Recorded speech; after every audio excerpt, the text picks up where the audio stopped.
I am making my version of the Pone de Crème. That's French for a pot of cream. Okay, so the first thing I'm doing is heating up my cream. That's 2 cups of heavy cream that I'm gonna get to like a rolling boil. While that heats up, I am going to make a caramel sauce. All right, 1/2 cup of sugar, 1/4 cup of water, and 1/4 teaspoon of salt. Whisk that together. Now, as this heats, that sugar is going to begin to brown, and I'm gonna keep a close eye on this because once this starts to melt and cook, you could run the risk of it burning and crystallizing on the sides. So that's why I have some water here and a pastry brush to kind of brush down the sides so it doesn't crystallize. And it's also important not to stir because that can introduce crystals in your pot. A pot de crème is basically a baked custard. If you've ever had a crème brûlée, it's very similar to that. Okay, I'm gonna swirl this around, making sure that I do not mix, and brush down the sides with a little bit of that water in my brush. Starting to smell that sugar melt.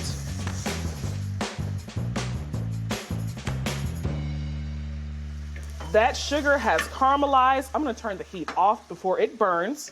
I have my milk that I've heated here. I'm gonna add that heavy cream to the pot, slowly. You don't want it to bubble over. It's gonna be creamy and caramely. Has notes of like the molasses. That just smells so good. Okay, and now I'm gonna add a teaspoon of vanilla, about a capful. Mix it up, and I'm gonna go over here and make my custard.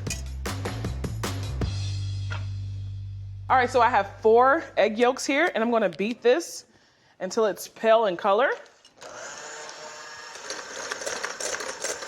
Just whipping some air into these egg yolks. This is gonna help give this cream some body. All right, so that is pale. It's kind of doubled in size. All right, so now I am going to slowly add my caramel cream into these eggs. Now I'm going to temper it, just add just a little bit in at a time because I don't want those eggs to scramble. Now I can pour the rest in. Oh, that smells so good. So I have a strainer here. I am going to run this through the strainer because I wanted to make sure that it's really smooth. Because sometimes when you add hot liquid to eggs, you'll get pieces of like cooked egg. So you just want to make sure that you don't have that. That's why it's always best to strain. See, there's a little stuff left over. Don't need that. Okay, I have 4 ramekins here, and I'm going to evenly pour my cream. I'm gonna bake this off and add a little hot water in there to create a water bath to make sure that these cook evenly. I could just drink this right out of this pitcher right now. All right, oven is at 325. Add that hot water to create that water bath. Okay, I'm gonna let that go for about 40 minutes or until it becomes firm.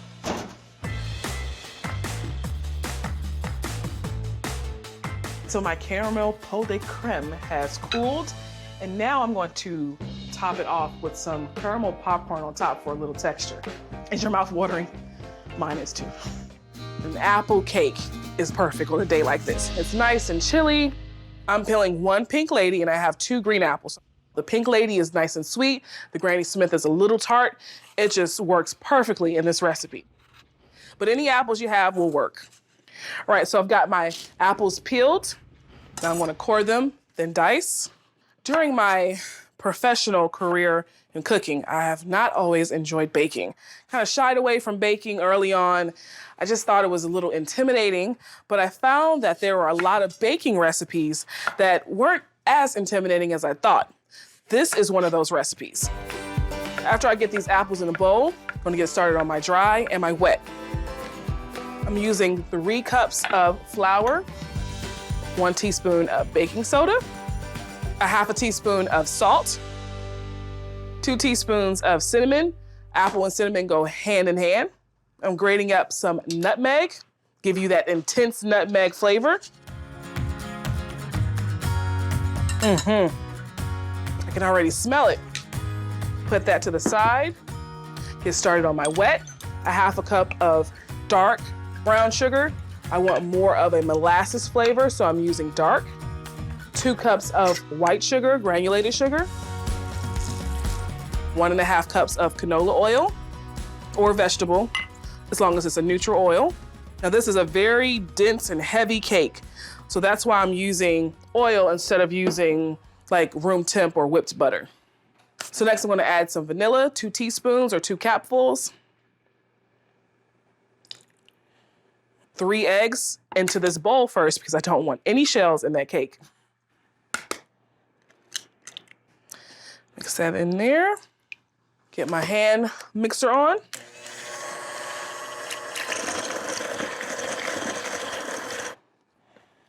I like baking oil-based cakes because if you let it sit out at room temp, it lasts for days and days. That cake stays moist forever. I'm gonna put the flour in a little bit at a time and give it a mix.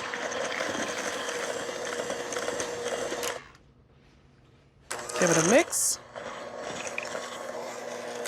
All right, that looks good. Fold in the apples. These are really big chunks. You're gonna get a big bite of apple in every slice. I have a bundt pan that I've buttered and floured. This is gonna help the cake come right on out once it cools.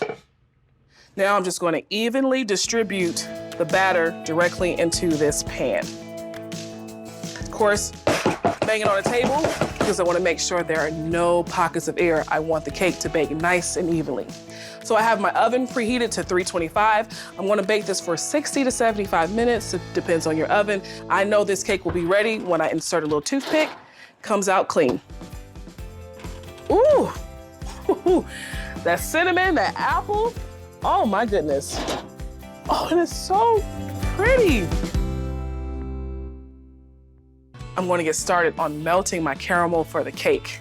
So this pot, I have 11 ounces of caramel. I'm gonna add about 1/4 cup of whole milk. That is definitely cool enough now. Pour it directly on my cake. It is gorgeous. Now I'm gonna show you how to make an easy skillet side, and that's my cheesy potatoes. I've sliced 3 pounds of Yukon Gold potatoes. Now, if you don't wanna slice them yourself and you want them like paper thin, use a mandolin. So I'm going to layer this skillet, my cast iron skillet that I have buttered, greased up, got it nice and oiled.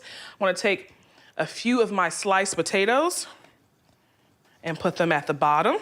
Added about half of my sliced potatoes. I want to add a little salt to the potatoes as well because potatoes are so bland that you need a little salt to enhance the flavor. So I've added some salt to my sliced potatoes. I'm adding my cheeses. I have some Fontina cheese. I got some Gruyere and some white cheddar. You can use whatever cheese that you want that's nice and melty. I'm gonna add the rest of my potatoes.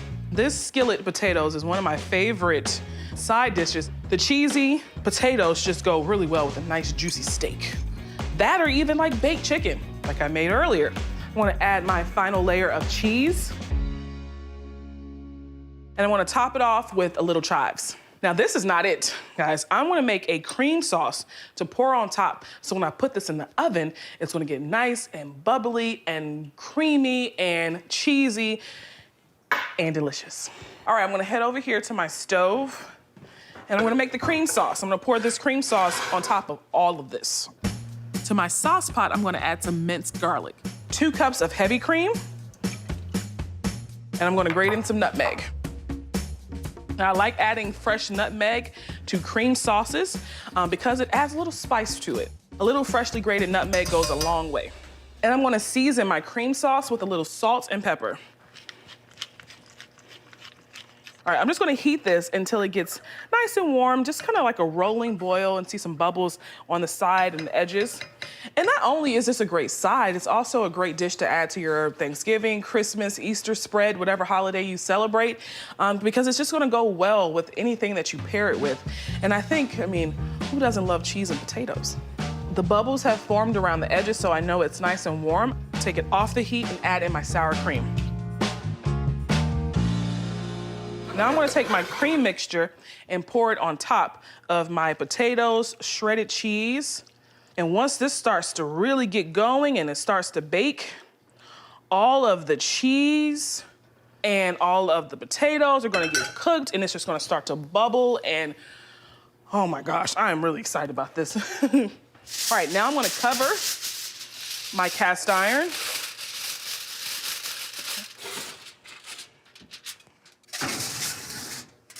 I'm gonna let that bake for 45 minutes at 375. After 45 minutes, I'm gonna take the foil off and let it continue to cook and get nice and brown on top. My cheesy skillet potatoes are done and it smells amazing in here. I wanna turn the heat down to 350 because I need to bake some brownies. All right, hoo, baby. Oh, baby, look at this. Oh, honey, look at that. Look how gorgeous and bubbly and buttery this looks, all in this beautiful skillet. I gotta try this. Oh my gosh. Well, I'll be, oh my gosh. The potatoes are like literally melting in my mouth. Those three cheeses combined, they're nutty, it's creamy, salty, but not too salty. And the chives, oh my gosh. This is one of those things, like, I promise you it will go well with any entree. You talk about chicken, we talk about red meat, and a good piece of steak. I'm making mini baked apple pies. So I've already peeled and diced one small apple. I'm using a Honeycrisp apple. Dice up the Honeycrisp because these cups are pretty small, so you need small pieces to fit inside the cup.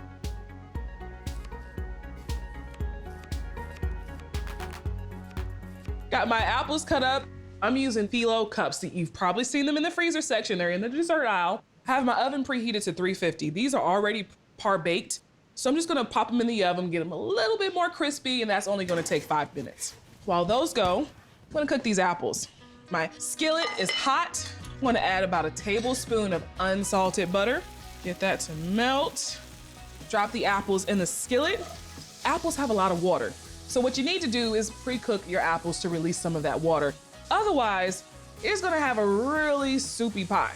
I'm gonna add my spices. Half a teaspoon of cinnamon. I wanna grate some fresh nutmeg.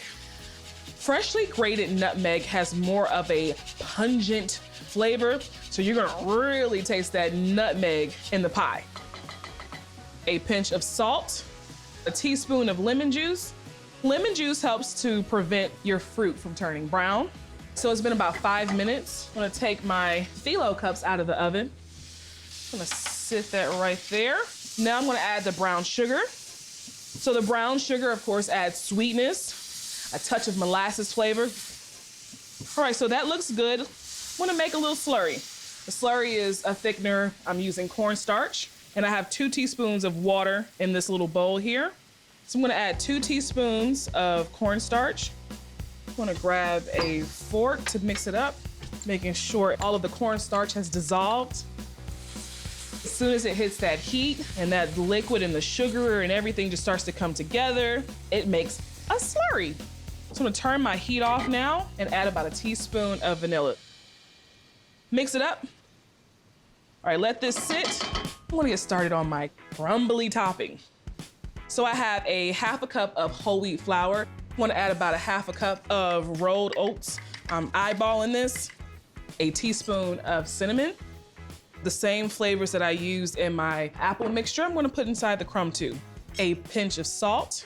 It's gonna enhance the light brown sugar I'm using. I'm using a tablespoon of that. And a drizzle of honey.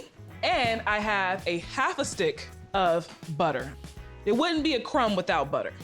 Give it a mix. The oven is still on at 350 from when I had my phyllo cups in there. I'm gonna bake this on a cookie sheet here. I have lined with some parchment paper.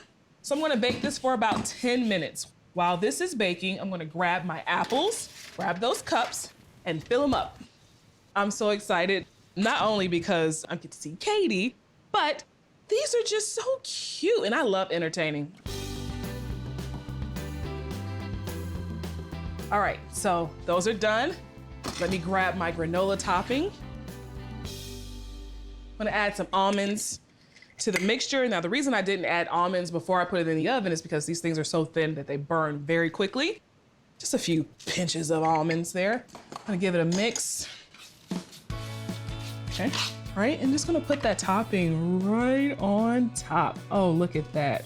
Oh, those are cute.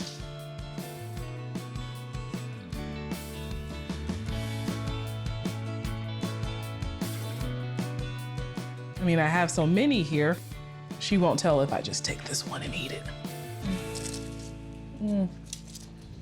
I don't know if you can hear it, but this thing is crunchy. It's sweet. And get some of the snap from the apple because it's not like cooked down all the way. Fried pie, who? Look at these. What are those? Instead of making the deep fried hand pie that you get at the fast food joint you like going to, I decided to make a little miniature version of that, and I baked them instead of deep frying them. Oh, wow. It's crunchy. It's still a little buttery. I really love the filling. I love apple pie. I love that they're so tiny. You can have as many as you want. So I'm making a chocolate cheesecake with a chocolate pretzel crust. Whew. You want chocolate? I'll give you chocolate.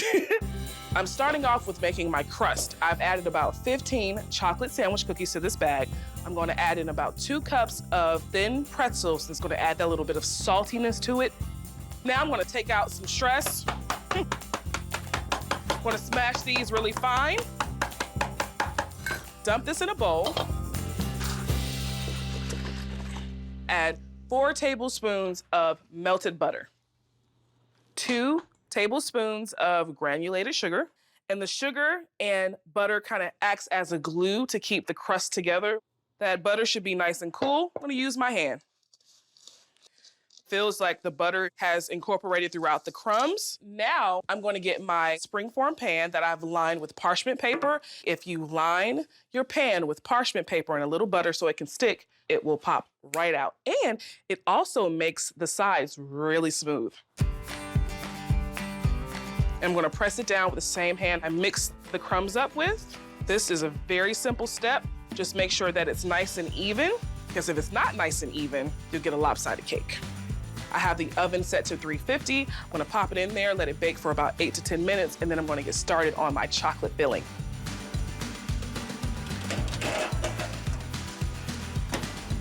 So this filling is decadent, it's chocolatey. I'm gonna get started with 4 8-ounce sticks of room temp cream cheese. If not, what will end up happening is you'll have thick chunks of cream cheese throughout your batter. That's my last block. I'm gonna beat this until I can't beat it anymore. I need it to be nice and fluffy. So this is the texture I'm looking for, nice, light, and airy. I'm gonna add in 1.5 cups of granulated sugar. Right, that's great. I'm gonna use about 1/2 cup sour cream.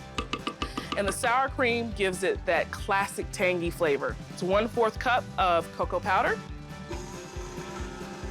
So I've melted 10 ounces of semi-sweet chocolate over a double boiler. I'm gonna add that directly to the bowl.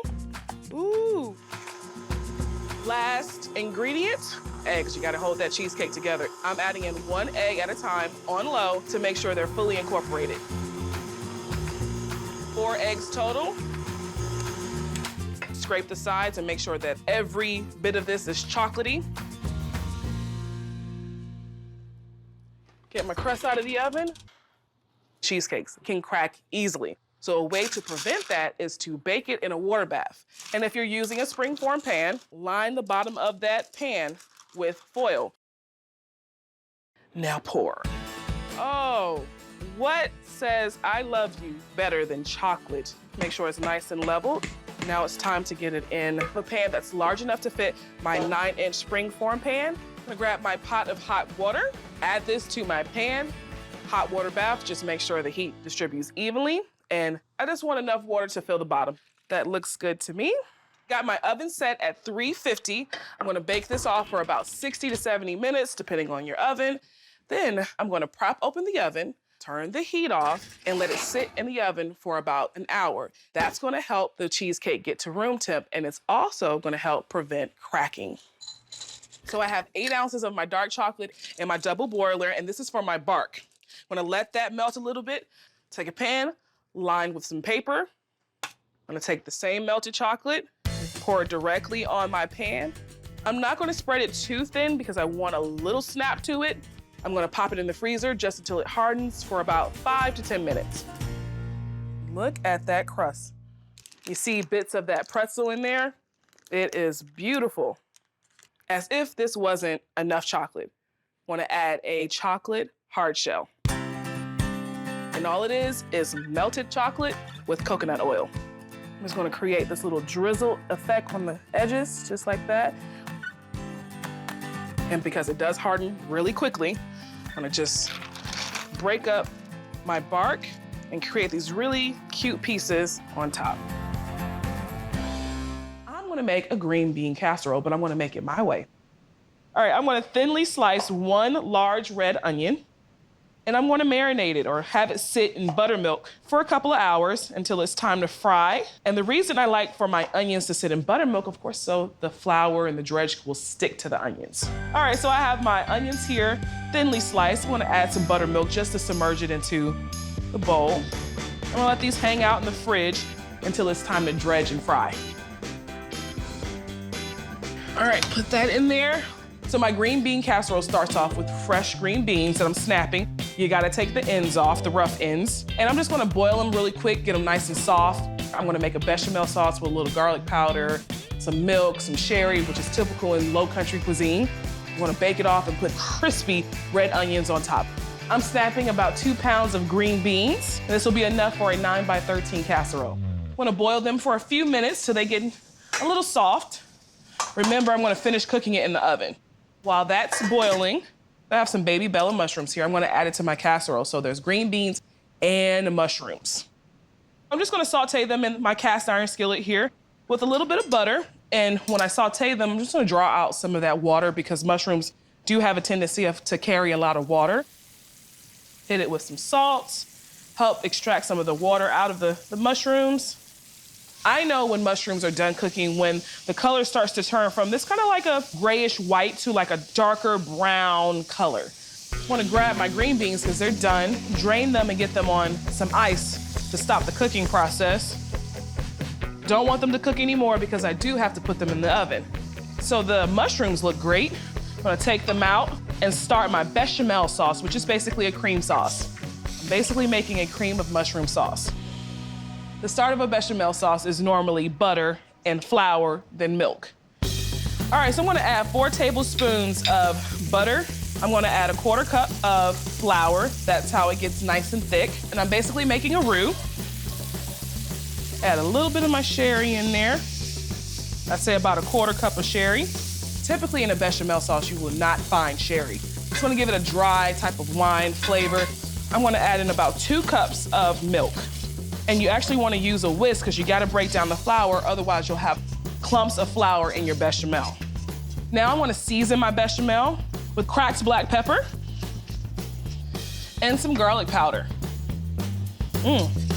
Starting to smell that. It's gonna take about 5 minutes until the sauce gets nice and thick. I wanna actually add back my mushrooms at this time. So this is perfect texture that I'm looking for. It just coats the spoon. I wanna turn it off. Let me grab my onions, super simple dredge. I'm gonna use about a cup of flour, a heavy teaspoon of my all-purpose seasoning. Just in case you don't know, I got some sweet paprika, some onion powder, garlic powder, salt, pepper. So just covering the onions in the flour. I have some oil that I have nice and hot back there in a cast iron skillet. I'm just gonna drop it in the oil, fry it up, super simple. Drop it like it's hot, because it is. They're golden brown. I'm gonna drop them off here. Got my green beans. So I'm gonna assemble the casserole, put the cream of mushroom in there, bake it off for a little bit, and then put the onions on later. I want it to still stay crispy on top. I wanna add my cream of mushroom right into this casserole dish. Mix it up. All right, I'm gonna pop my green bean casserole in the oven. Again, the oven is at 350. I wanna let this bake uncovered for about 15 to 20 minutes. All right, my green bean casserole is done. Oh man, look at that. Nice and bubbly and creamy. Ooh, that smells good. Last but not least, add those fried onions on top. And I like a lot of onion. I'm gonna put all of the onions on top there. I made hummingbird bars. You've probably heard of hummingbird cake. Hummingbird cake is a spice cake that's normally made with like crushed pineapple, some bananas. I thought it'd be really cool to turn that hummingbird cake into a bar. All right, so I'm making the shortbread crust for this hummingbird bar. All right, so that's 2.5 cups of flour. I'm gonna use 1 cup of powdered sugar. Okay, a little nutmeg. Did I just sing that? A little nutmeg. A little cinnamon. Nutmeg and cinnamon are traditional spices in a hummingbird cake. And about 1/2 teaspoon of salt. And I'm also gonna add a cup of unsalted butter, which is 2 sticks. So I'm cutting it up so it blends better in the food processor. Okay, give it a pulse. And I want this to form a dough. Make sure that butter breaks down. There we go. It has formed a ball. Now I have a 9x13 casserole dish that I've lined with some parchment paper, sprayed it with some nonstick so it comes out very easily. And it's gonna be a little sticky, and that's okay.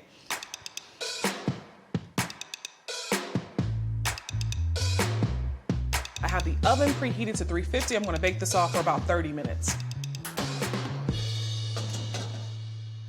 Okay, while that bakes, I'm gonna make my cream cheese filling. All right, to this bowl, I am going to beat 2 bars of cream cheese, which is normally used in the frosting of a hummingbird cake, with 1/2 cup of granulated sugar. Just gonna beat some air into this cream cheese and make it nice and fluffy.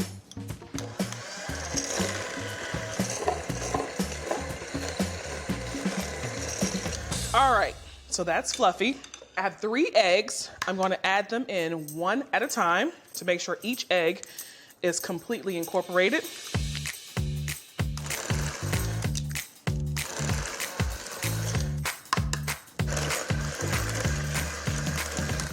Okay, I'm gonna add a little vanilla. Give it 1 more mix. And it wouldn't be a hummingbird bar without bananas. So I have a really soft banana here that I'm going to mash into this bowl and then add it into my cream cheese filling. All right, so I've mashed my banana and give it 1 more mix. Okay, just wanna make sure that's thoroughly incorporated. Looks good to me. It's time to pull the crust out of the oven. All right, let that sit for about 30 minutes before I add my filling. My crust is cooled. Now I'm going to pour my banana cheesecake filling on top. Now I need to add the iconic hummingbird flavors. I have a can of pineapple, crushed pineapple that I've drained and patted dry. I'm gonna sprinkle that across. Oh yeah, now we're cooking with hot grease. That's how country folks says now we're cooking, now it's getting hot. So I have some dried pineapple rings here. These are dried pineapple slices. It will get a little moist, but it will stay mainly dehydrated, but it's gonna add another layer of texture. I'm gonna pour some melted butter on top. That's gonna help moisten this bar as well. Last but not least, sweetened coconut flakes. I'm gonna put this back in the oven at 350 and let it bake for about 30 to 35 minutes. All right.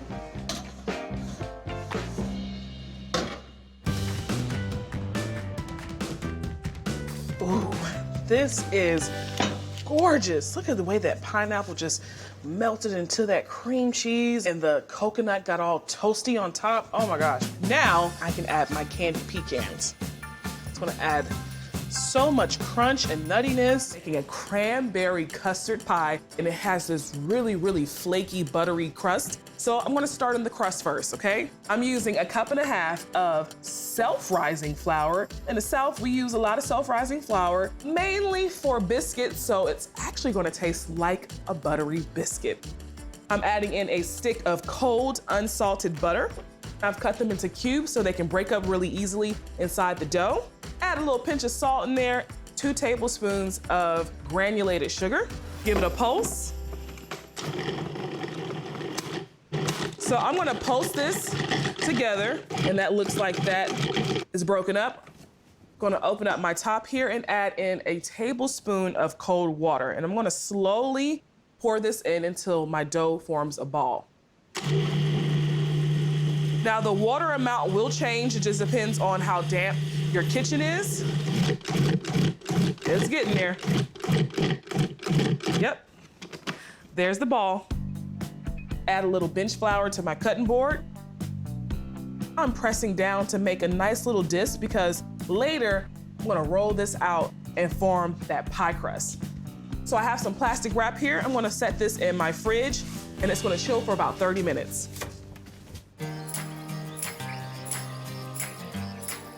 So my dough has been chilling for 30 minutes. I'm gonna roll it out now. Put a little bit more bench flour on my surface here. Put some more flour on top. And it's important to put flour on both sides. It'll stick if you don't, okay? I have a 9-inch pie dish. What I wanna do is roll it until it's about 12 inches or a little larger than my pie dish. All right, this looks great to me. Put it inside my pie dish. Taking this little excess dough here and just folding it under. The thing about crimping, you can do whatever you feel comfortable with doing. You can make these nice little indents with your finger, like you'll put your finger in here and then you'll crimp it with your thumb like that. Or if you're more comfortable, like I like to do sometimes, is just use a fork. Put little indents in it just like that.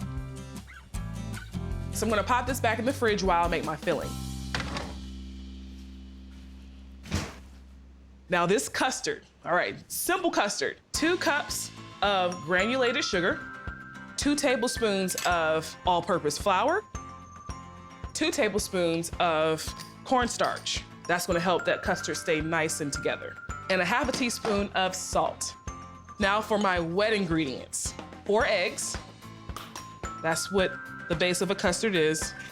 Eggs and sugar. A 1/2 cup of heavy cream. The zest of 1 orange. Citrus and cranberry complement each other really, really well. I'm gonna add in 1 teaspoon of vanilla. So that's combined. Now I'm gonna add my dry to my wet.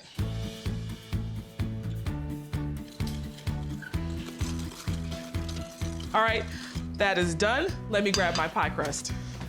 So I have 4 cups of thawed frozen cranberries. I'm pouring this at the bottom because once I pour the custard on top, it's just gonna rise to the top. You see how they're starting to float to the top? Yes.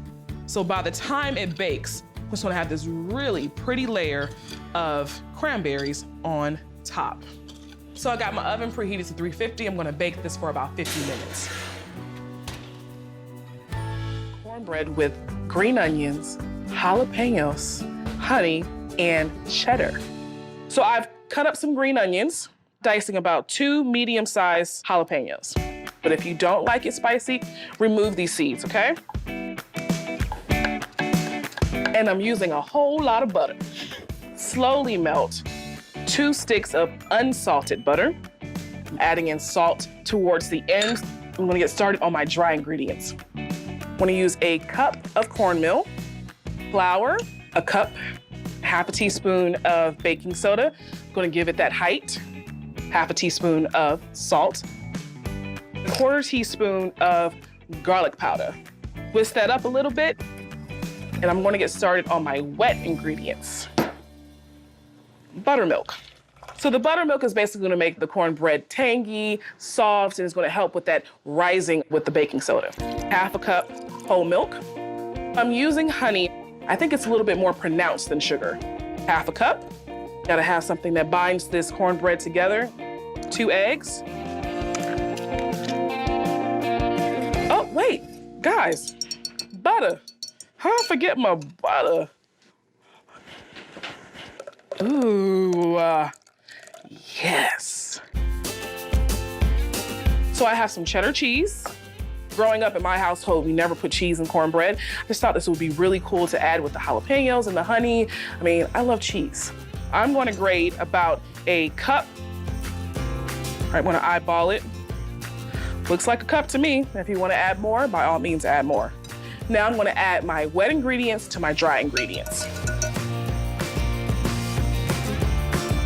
The jalapenos, the green onions.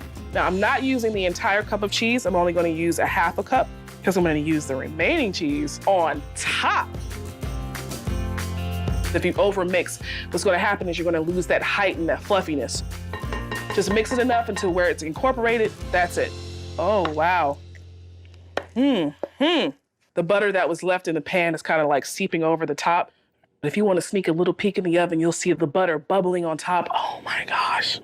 Make sure no air pockets are in there. I'm going to bake this at 375 for 25 minutes. Pull it out. After 25 minutes, add the remaining cheese on top and then bake it again for another 15 minutes. Woo! That looks amazing. I'm gonna let it sit. It's gonna create this really nice crispy crust. How much jalapenos you put in here? Do you taste it? I do, and it's not spicy, like hot, but it's good. Not your grandma's bread pudding. I'm starting off with 6 eggs, this entire quart of heavy cream, 2 cups of white sugar, 2 cups of brown sugar, 1 tablespoon of cinnamon, teaspoon of ginger, gives it a nice little kick, 1.5 cups of raisins. Give this a whisk. All right, I'm gonna put this to the side and cut my French loaf. I've used different types of bread, so whatever bread you got in your house, you can make bread pudding with. Just make slices like this, and then just cut them up into 4 equal chunks, just like that. One last ingredient, 2 sticks of melted butter. What is bread pudding without butter? And I make sure that it was nice and cool because of course you don't want to add hot butter to eggs. Mix it up. It's got a whiff of that cinnamon and that sugar. I want to make sure that every piece of bread gets some love. All right, spray my baking dish with a little canola. I'll pour this directly into the baking dish. Oh, that looks great. I'm gonna put it in the fridge for about an hour. This looks amazing. So before I put it in the oven, I'm gonna just sprinkle a little bit more white sugar on top, and that's gonna help it get nice and caramelized. So I have my oven preheated to 350. It's gonna bake for about 45 to 50 minutes. My bourbon sauce for that bread pudding. So I've got 3 tablespoons of butter melted. I'm gonna add in about 2 cups of confectioner sugar in here. Get that nice and whisk. I'm gonna add in a little bit of milk, just a little bit to make it nice and smooth. A pinch of cinnamon, just to incorporate some of the flavors I used in the bread pudding. All right, and last but not least, bourbon. You really want that bourbon flavor to be the star of this sauce. My bourbon sauce is together. I'm not gonna pour it on the bread pudding right now. I'm gonna wait till I plate. Pour that bourbon sauce on top, add a little whipped cream on the top, send my guest home with a bang. So you got that oven occupied. The slow cooker is a fabulous way to make your desserts. I am going to make a slow cooker cobbler, and I'm using black cherries. I love using cherries in cobblers because they're so meaty and juicy. So I have some black cherries that I've thawed. I've reserved the juice from the cherries because I want to make a nice syrupy sauce with that. And that's a 1/2 cup of granulated sugar, a 1/4 cup of cornstarch, a 1/2 teaspoon of cinnamon, a 1/4 teaspoon of nutmeg. I'm gonna give it a whisk, then add 3/4 cup of the reserved cherry juice. I decided to make a cobbler because what's more southern than a cobbler? And I thought it would be better to use the slow cooker so I can focus on everything else that I need to make. So you got that oven occupied. The slow cooker is a fabulous way to make your desserts. And as this gets nice and hot, it's gonna turn into this beautiful cherry syrup. And I'll pour this back into the slow cooker with those thawed cherries. Mix that around. All right, gonna make my topping. And I decided to just kind of lighten it up a bit. I'm using some reduced fat milk and a little less sugar than I normally use, but still great nonetheless. So for my dry ingredients, I'm using 1 1/4 cup of all-purpose flour, 1 1/2 teaspoons of baking powder. It's gonna be fluffy and airy. 1/2 cup of granulated sugar, 1/2 teaspoon of cinnamon, and 1/4 teaspoon of salt. Give it a whisk. All right, so I've mixed my dry.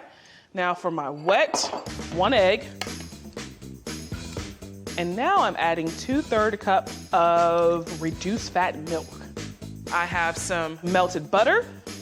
That's about 3 tablespoons of melted, unsalted butter, and a little vanilla extract. Give it a whisk.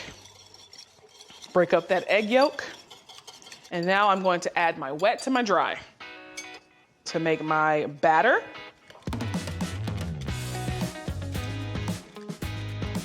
Alrighty, so I'm gonna add my batter to the top of this.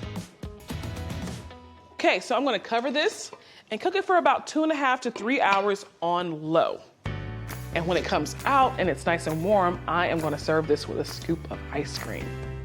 Red wine braised short ribs fall off the bone.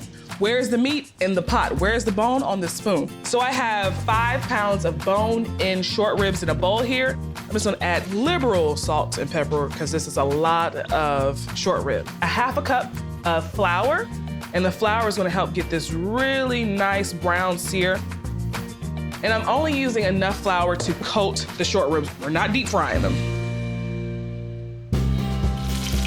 Just gonna sear all sides of my beef ribs, creating a nice little crispy layer. What's left over in the pot is the start of your layers of flavor. While that's searing, I'm gonna get my veggies ready. So I have carrots, celery, onion, and garlic. I'm just gonna put this in my food processor. Everything is gonna break down in that oil, and it's gonna really enhance the flavor of those short ribs. I'm adding 2 stalks of celery, 1 large white onion, and 3 cloves of garlic.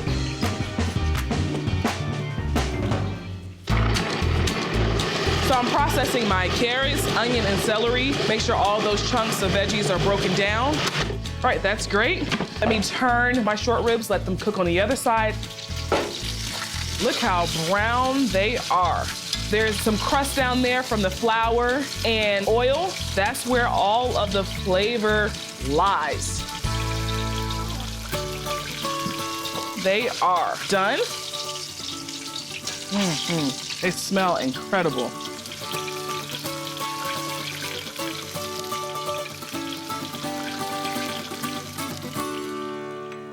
I'm just gonna add my sauteed veggies right to the mixture in the pot with the oil left over from the short ribs. I'm just cooking the veggies until they become nice and soft and some of that liquid from the veggies cooks out. Now I'm gonna add some tomato paste. The tomato paste is gonna help it thicken up as well. Now, I'm gonna add some flour, and that's gonna help the braising liquid get just a little bit more thick. Pinch of Italian seasoning, that's oregano, parsley, thyme, 2 cups of beef broth. The beef broth is really gonna enhance that flavor. The fun part, 1 bottle dry red wine. I'm gonna reduce this wine by half and then add in my beef ribs. And I'm gonna add a bay leaf. All right, I'm gonna let this reduce by half, so that should take about 10 to 15 minutes. I'm gonna let this bake at 300 for 3 hours to get that meat super, super tender. And when it comes out, it will fall off the bone.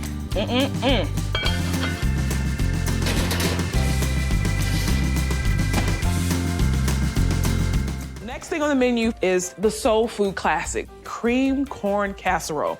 I'm using about 8 ears of corn, fresh corn, that I'm just cutting off the cob, get all that good corn milk or just that starch that's inside the cob. That's gonna help get that casserole nice and creamy.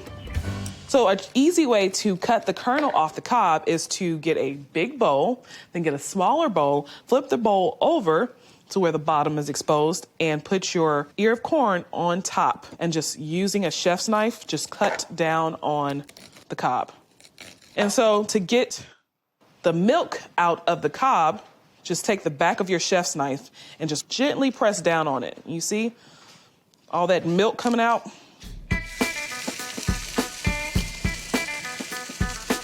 So what I'm doing here is making my creamed corn. My butter is melted. I'm gonna add my corn. Right now I'm gonna add a 1/4 cup of whole milk, a few pinches of salt, a little black pepper. Okay. Now I just need this to cook and kind of thicken up. And you know what? A little extra butter ain't ever hurt nobody. I'm gonna actually add a 1/2 stick of butter to this. I want this to be creamy and cheesy and buttery.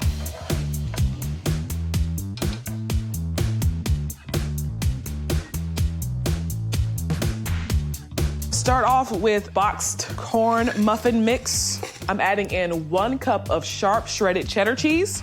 This entire container of sour cream is gonna add a little tang to it. And 2 eggs.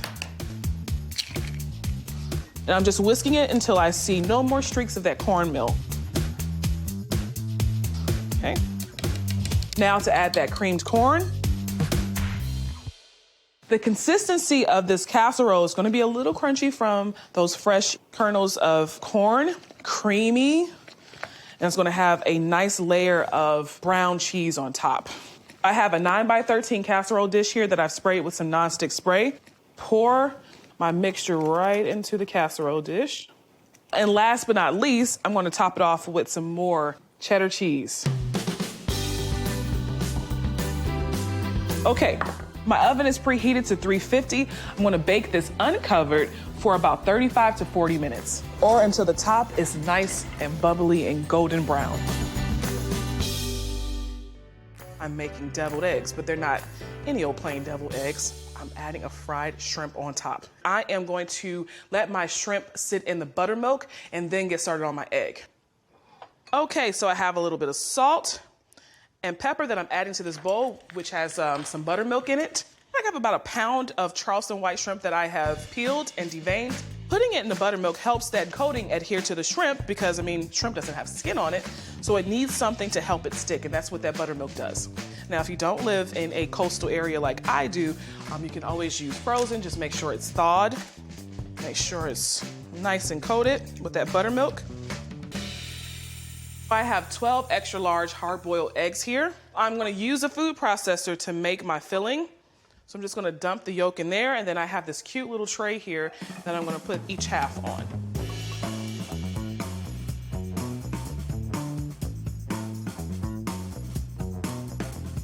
All right, so for the rest of the ingredients in here, I have my egg yolk.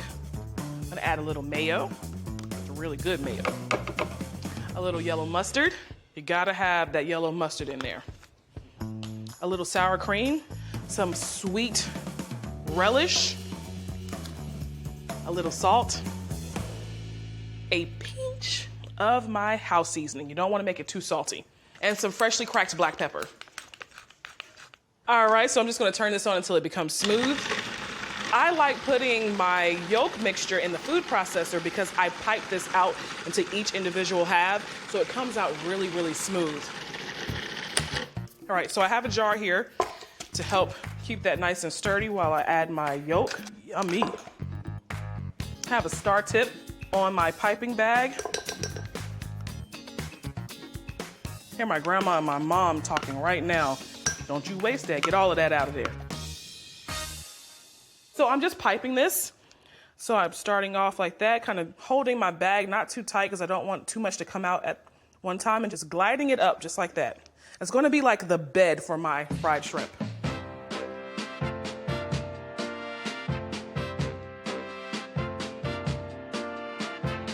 Those look beautiful. Now I'm going to dredge and fry my shrimp. I'm going to combine 1 cup of all-purpose flour, about a 1/2 cup of yellow cornmeal, and that's gonna make it really crunchy. A little seafood seasoning, and a little extra pinch of salt. Mix it all together. Taking my shrimp that has been sitting in that buttermilk and just dredging, and I dredge the tail as well.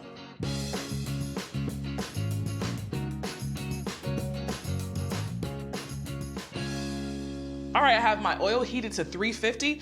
I'm gonna fry these in batches until they're golden brown. This is gonna be my first batch. Now, shrimp does not take long to cook, 3 to 4 minutes. I have some neutral oil here, some canola oil. You can use vegetable if you'd like. I stick between canola and vegetable oil. Give that about 3 or 4 minutes. Ooh, these are pretty. All right, I believe these are done. Look how pretty they are. And let me tell you something, you'll know if you've overcooked shrimp if they get a really, really tight curl. I'm gonna build myself an egg.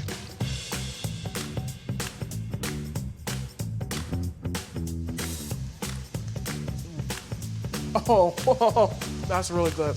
It's delicious.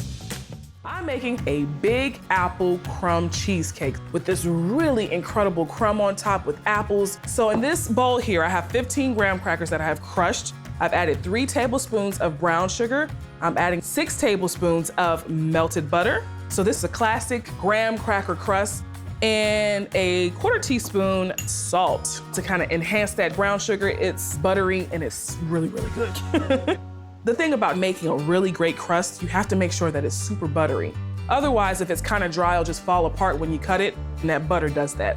This looks great. I have a 9-inch spring-form pan sprayed with non-stick spray, and that crust will pop right out of there. Just gonna use my fingers to press the crust down evenly. There's nothing like a homemade cheesecake. Once you learn how to perfect a cheesecake, I promise you it'll become second nature, and it's something that you'll always want to do. I have my oven preheated to 350. I'm gonna bake it for 6 to 10 minutes, then get started on my apple crumb topping. For the topping, I'm adding 1.5 cups of all-purpose flour, a 1/2 cup of light brown sugar, a teaspoon of cinnamon, a 1/2 cup of butter, that's about 1 stick, and a 1/4 teaspoon of kosher salt. Oh, I smell that cinnamon and that butter. It's a crumb, so once it bakes, it's gonna get really, really crunchy and super buttery.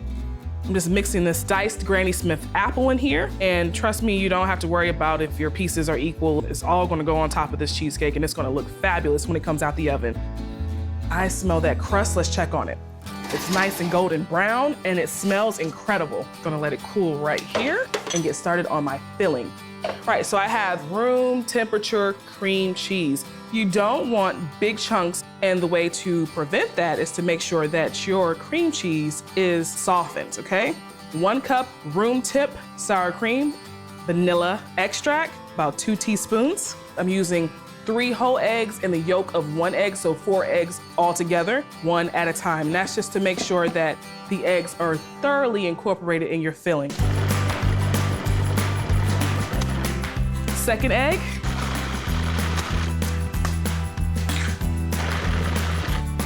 And the yolk of the 4th egg. Now I'm adding in 2 tablespoons of cornstarch and 1 cup of sugar. My crust has cooled down, and it's okay to add my filling now. I'm taking my topping, and I'm just gonna put it gently on the filling. Don't worry if some of it sinks in the middle there. Once it bakes, it'll pop right back up. I have the oven preheated to 350. I'm gonna bake it for 60 minutes. Once it's done, I'm gonna turn the oven off. Let it sit in the oven with the door cracked for an additional 60 minutes. Take it out, let it sit for about an hour in the fridge, and I promise you're gonna have the best cheesecake you've ever tasted. I'm making a Cajun Butter Spatchcocked Turkey. Spatchcocking just basically means removing the backbone from out of your turkey, breaking down the chest bone and laying it flat. I promise you it cooks in half the time. And then why not add some Cajun butter? So I'm making a Cajun butter sauce from scratch. Some butter, some spices, 1 stalk of celery, 1/2 of a yellow onion. I'm gonna use about 1/2 of this bell pepper, zap it all the way down because I needed to go through, yeah, I got it. I'm injecting this bird. So I need it to be so fine that it'll go through the needle. Get this going. All right. That is pureed. I'm gonna grab my melted butter. I've melted 2 sticks of unsalted butter. Brown sugar kind of lessens the punch of the Cajun seasoning that I'm using. So I like to add a few tablespoons of light brown sugar. Got my Cajun seasoning here. A couple tablespoons. Cajun seasoning is usually cayenne pepper, salt, pepper, onion powder, garlic powder, oregano, like Italian seasoning, some dried herbs, some hot sauce, because it is Cajun, and some Chardonnay. You find that a lot in Cajun and Creole cooking, so I thought, why not add it to my Cajun butter sauce? Pulsing it all the way down until it becomes a liquid. Let's see. Ooh. That's good. My butter has kind of started to solidify again, and that's okay. I'm gonna melt it on top of the stove, add my butter back to the saucepan, and just get it melted again. All right, that is beautiful. It's nice and melted again. The vegetables are definitely pureed, so it's gonna be able to go right through this injector. Let me actually move this out of the way. Let that hang out right there. So I have a 10-pound bird here. You're just going down the backbone. It's not a pretty job, but somebody's got to do it. What I'd like to do is take my hands and break the breastbone. And that's just going to help it lay even flatter. I have my Cajun butter sauce here. Suck it up, just like that. Every single slice of turkey is going to be, just loaded with flavor. You'll see the lines and the swirls of the flavor all throughout this bird. When the Cajun butter sauce starts to get a little low in the pot, just transfer it to a glass. I like to put it back on the rack. Okay. Coating it with the Cajun butter sauce on the outside is gonna help give it, of course, more flavor, but it's also gonna get it nice and crispy and golden brown. I have my oven preheated to 425. I'm gonna roast the turkey for about 30 minutes. It's gonna get it nice and kind of golden brown on top. Then I'm gonna reduce the heat because I don't want it to burn. I'm gonna roast it for an additional hour at 350. Around 45 minutes, I'm gonna check the thickest part of the bird, which is the breast, and see if it's reached about 165. That means it's cooked. So this is my bird that's been in the oven at 425 for about 30 minutes. I like to get some of the juices that have gone to the bottom and just baste my turkey. I'm gonna reduce the heat to 350 and let my bird get up to temp. It's gonna take about another 45 minutes to an hour to get there. And when I say up to temp, I mean 165 degrees in the thickest part of the bird. Ooh, wait. Look at that, America. That's what you call a bird. I'm making super-decadent macaroni and cheese. So I have a box of elbow pasta. You can't go wrong with elbow pasta. I'm going to boil this for 7 minutes until it's al dente. It's gonna cook in the oven. So if you overcook your pasta on top of the stove, you're gonna have some really mushy macaroni and cheese, and you don't want that. All right, so I'm gonna let this boil, and I got some cheese to shred.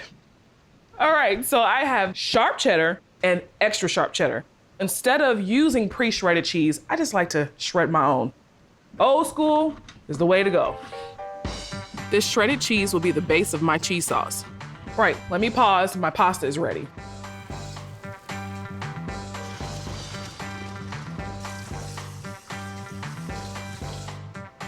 Right, so I rinsed it with some cold water to stop the cooking process and just setting it back there.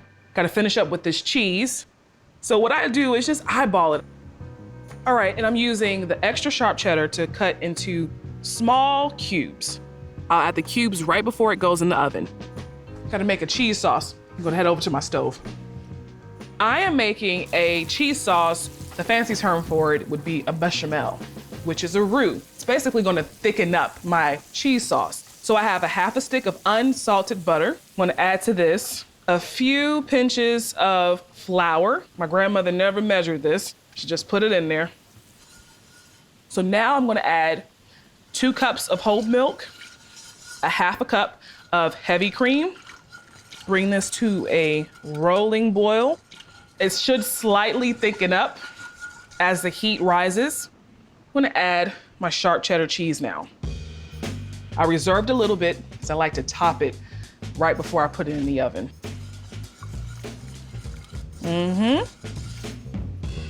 This is the consistency I want. Almost like a nacho cheese consistency.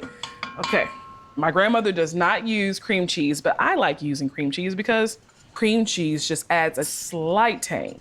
I'm gonna add a pinch of salt, pepper, and garlic. Just added my garlic powder. I'm gonna add some freshly cracked black pepper and a pinch of salt. You don't wanna over salt your macaroni and cheese. All right, I'm gonna take it over here. I'm gonna put my elbow pasta in my pot. I'm gonna do all the mixing in this pot. Grab my spoon back here. You hear that? You hear that? You know you got some good macaroni and cheese. Whoo, look at this, y'all. Woo-hoo. All right, so last but not least, I'm gonna add in 2 eggs. I'm gonna whisk it in there with my sour cream. My grandmother doesn't put sour cream. I find that sour cream just elevates that tanginess from the extra sharp cheddar, so I like using that sour cream in there. And this is what makes Southern macaroni and cheese different from other macaroni and cheeses. It's the egg. It's what's gonna hold the macaroni and cheese together. Because essentially, macaroni and cheese is a casserole. Fold in the egg. I have a 9x13 casserole dish that I put some melted butter in there. Just gonna pour that directly to my casserole dish. So now it's the time to add the cube extra sharp cheddar. Last but not least, the reserved sharp cheddar. All right, so I have my oven preheated to 350. I'm gonna bake this uncovered until it gets slightly golden brown on top and all the cheese has melted.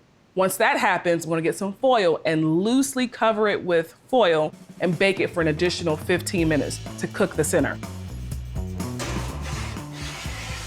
Okay. I'm pulling out my macaroni and cheese. Ooh, I tell you, it smells delicious. You wanna see it? Look. Look at that. It looks like my grandma's. It actually looks a little better. It looks good. Grandma, you didn't hear that. Yours is still good. Oh, Delicious. this smells amazing. All right, y'all ready to dig in? Yes. The mac and cheese is amazing. It is. Thank you. So Thank you. creamy and cheesy. Wow. Today, I'm making my grandma's candied yams, and I tell you, no holiday will be complete in our family without these yams, and I'm gonna show you how she makes it. All right, now we're cooking together, but at any point I get ahead of you, don't worry. Just hit pause and catch up to me when you're ready. Before we begin, please preheat your oven to 375. All right, let's get cooking.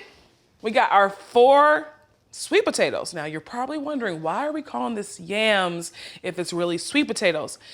Not many people know this, but you will now. Sweet potatoes and yams are different. I know. Well, somehow, somewhere along the way, they just started calling cooked sweet potatoes yams. But just in case you need to know, these are sweet potatoes. Sweet potatoes are a lot lighter and the skin is less tough than yams. Yams are darker in color. They're more like of a purple color. And yams are mainly found in tropical areas. The more you know. I love my grandma's candy yams. I mean, I don't even really need dessert. The candy yams are so good. I mean, it's buttery, it's sweet, they're tender. I think everyone comes to Thanksgiving dinner expecting my grandmother's sweet potato pie and her candy yams. That woman knows her way with sweet potatoes. She does.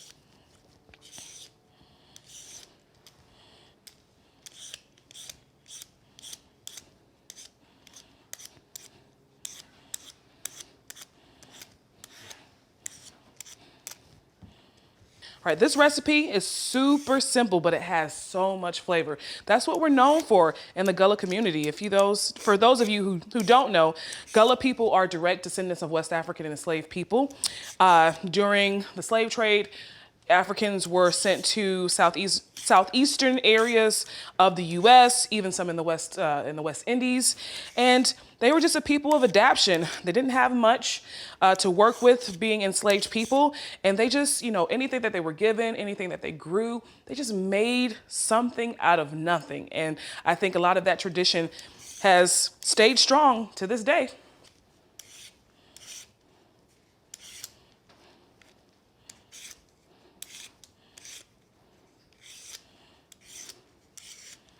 Now, as I'm peeling my sweet potato, I noticed that there are a little bit of white spots on here.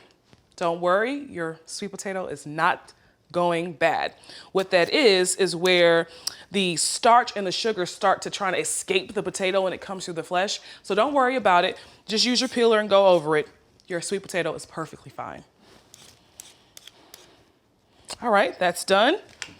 Let's clean our work area. Right now, let's slice our sweet potato. I like to slice my sweet potato, I would say about this width. It's not about a ½ inch, I would say about a ¼ inch thick. This will ensure that your potatoes cook all the way through.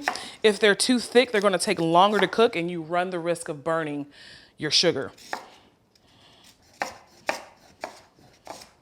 My favorite holiday has to be Thanksgiving. And it's, of course it's for the food, but it's the gathering. It's, being able to fellowship with your family members around food and not feeling bad about eating an insane amount of food and sweets and desserts. I guess Christmas is almost the same, but we don't cook as heavy for Christmas. So I try to get it in during Thanksgiving. And I'm putting some of the potatoes in the small baking dish just to get it off the cutting board. But if you don't have like this pretty cute 2-quart dish, you can always use a small baking dish.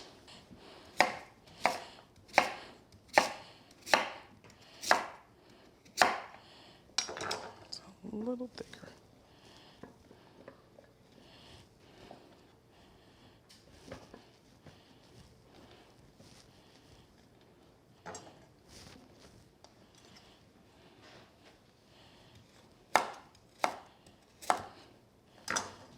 And we're gonna put our last potato in the dish. I know you're probably thinking that this looks like a lot, it may overflow, and it won't. Because as the potato cooks, it will shrink in size.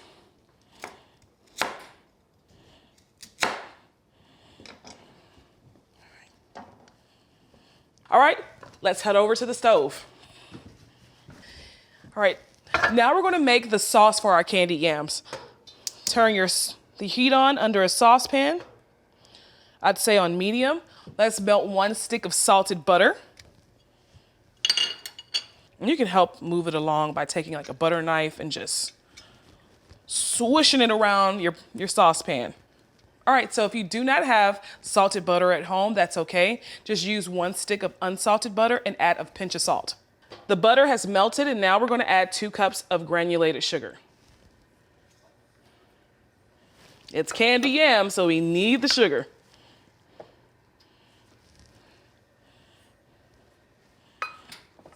Okay, I'm gonna use a spoon and just mix the butter with the sugar.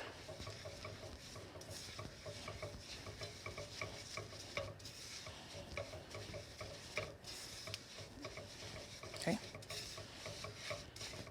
While this melts, grab 1 20-ounce can of crushed pineapples.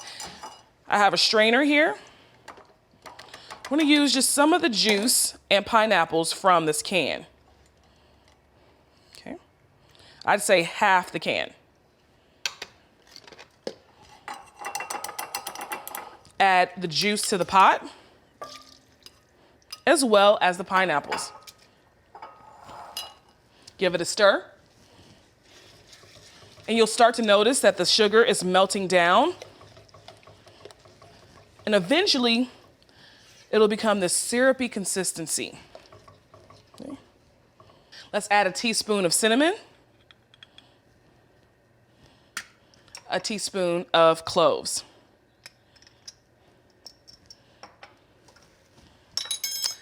And a pinch of salt. Give it a stir. Now we're gonna bring our mixture to a boil. Once it comes to a boil, we're gonna turn the heat off, add a teaspoon of vanilla, and then pour this stuff on top of our sweet potatoes. All right, it's boiling. Give it a little stir. Turn your heat off. Now add your teaspoon of vanilla extract. I like to add vanilla extract after I turn off the heat because vanilla extract, of course, has alcohol. So you don't want the alcohol to burn off. So always add your vanilla after the heat is off. Move your potatoes on a flat surface. Grab your mitts because your pot should be hot. And pour the sauce right on top of the sweet potatoes.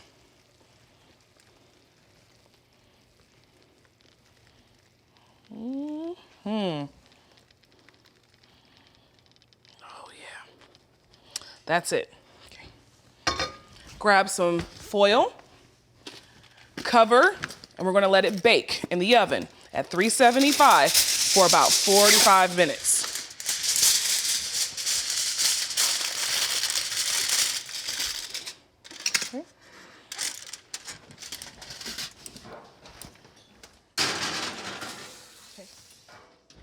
All right, hit pause and I'll see you back here in about 45 minutes. All right, it's been 45 minutes. Let's remove the foil. Grab your mitts.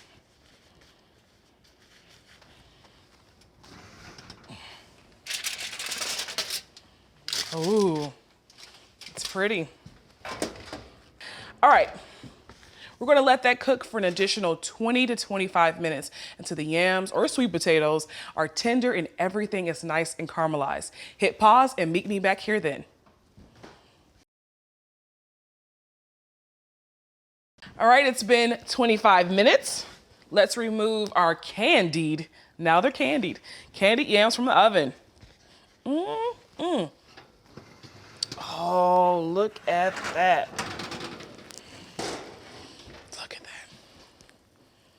Nice and bubbly and caramelized.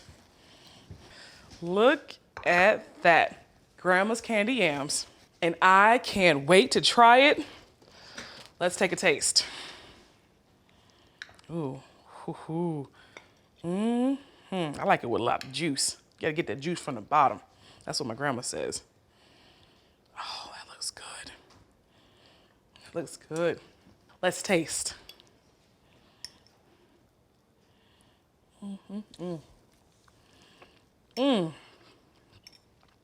I mean, these yams, they're tender, sweet potatoes, but now they're candy yams. So now it's okay for us to call them candied yams. It's tender, buttery, cinnamony. I mean, it's a little sweet. It's not too overpowering. And I taste the natural sweetness of the sweet potatoes. And then there's the pineapple. Just, oh my goodness. And then the pineapples, it's a twist. And that's my grandmother's signature.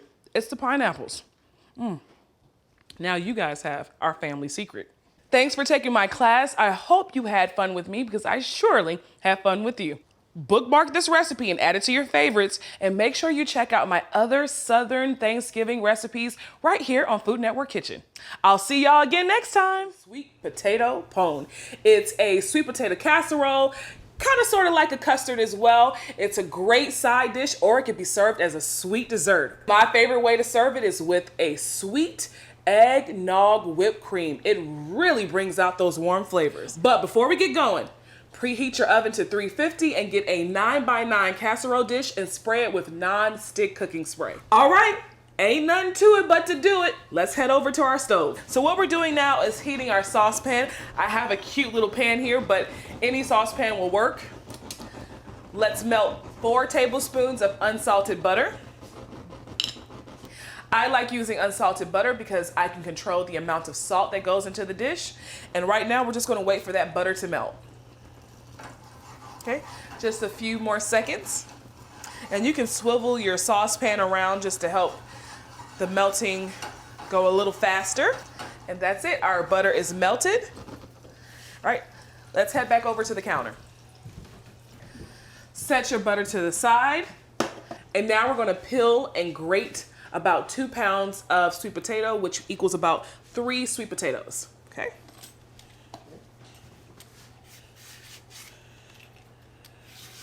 So sweet potato pone is sort of like, well, it has the same flavors of a sweet potato pie, but it's more like a custard. It's gonna have a really soft but firm texture. You're gonna get the texture of the grated sweet potatoes in there as well, but it definitely has the flavor of a sweet potato pie. We're gonna peel all 3.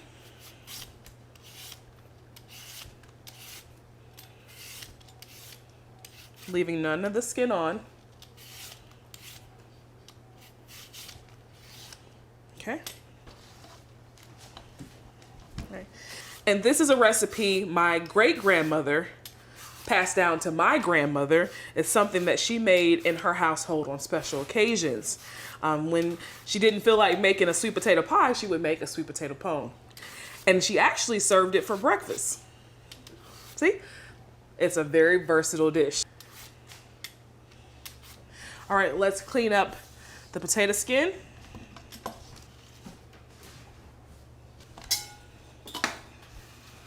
All right, we're gonna use the finer side of the grater. If you want larger strips of sweet potato, you can use this side, but I prefer to use the finer side, okay? What I like to do is just cut off the ends and just grate using the finer side. This is where you get your workout in. If you find this process a little too much, then you can always cook your sweet potatoes and then mash them. I prefer shredding like my great-grandmother did because I like the texture of shredded sweet potatoes in this dessert. So if you use the finer side of your grater, it should look something like this, thin shreds.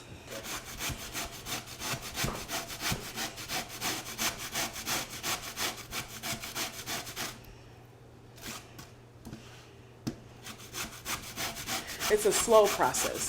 Things in Gullah just don't happen quickly. It's not fast food. If it comes easy, it won't last long. Okay. So Gullah cooking is not really heavy on the desserts. I've found in recent years, over the last few decades, that we've incorporated more of just the Southern way of making desserts.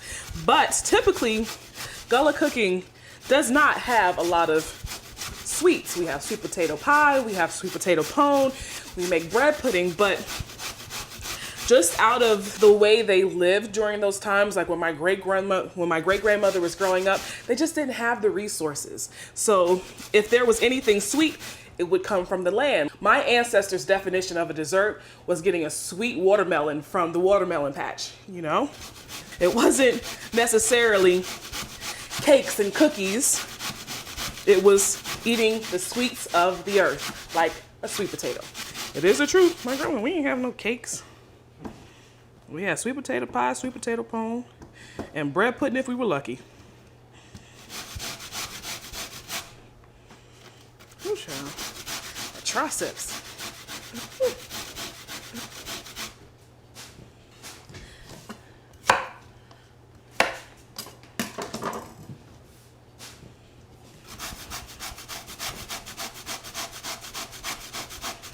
So I'm going to keep grating these. I'll meet you back here when we're done. Okay, we've grated up all of our sweet potatoes. Now we're going to add that melted butter, 4 tablespoons, into a large bowl. Now we're going to add a 1/3 cup of light brown sugar. Make sure it's packed into your measuring cup. And we're going to add a 1/4 cup of molasses. I'm just going to eyeball this. Okay. Let's whisk together our sugars and butter. Okay. Leave your whisk in the bowl. Let's whisk together 3 eggs in a separate bowl. 3 whole eggs.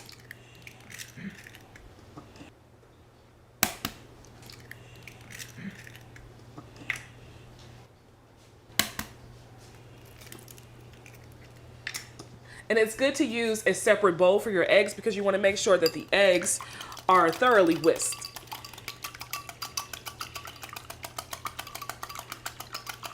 Just whisk until the yolk is broken. Okay. That whisk. Add your whisked eggs to the bowl. And now we're going to add a half a cup of half and half. Okay. I'm going to add in a teaspoon of vanilla extract.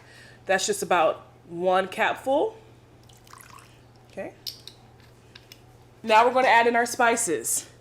We have a half a teaspoon of cinnamon, a half a teaspoon of ginger. It's going to give it a really nice snap. A half a teaspoon of kosher salt. Really brings those sugars out. All right, now we're just going to add in a little nutmeg. I'm using fresh. Fresh is much more pronounced than ground nutmeg. So use just a little more if you want that more of that nutmeg flavor, okay? All right, give it a whisk. And this is going to look like a custard, right? This is going to give you a custard in your bowl here. All right, and we're just going to grate in a little bit of fresh orange zest, just to give it a little hint of citrus. So we grated in about a teaspoon of fresh orange zest. Now we're just going to add in the juice of half of this orange, about 3 tablespoons of freshly squeezed orange juice. Give it another whisk. Wipe your hands if you need to. This is not an overly sweet dessert. You're going to get a lot of that sweetness, fresh sweetness from the sweet potatoes, okay? Now we're just going to add in our grated sweet potato. And we're going to incorporate that with the spatula, okay? All right. Let's fold in our sweet potato with our custard. So folding in helps you mix all of your ingredients in without losing the volume. Just make sure the custard is fully mixed in with the sweet potatoes. I like to fold and pat, scraping the bottom up. All right, that looks great.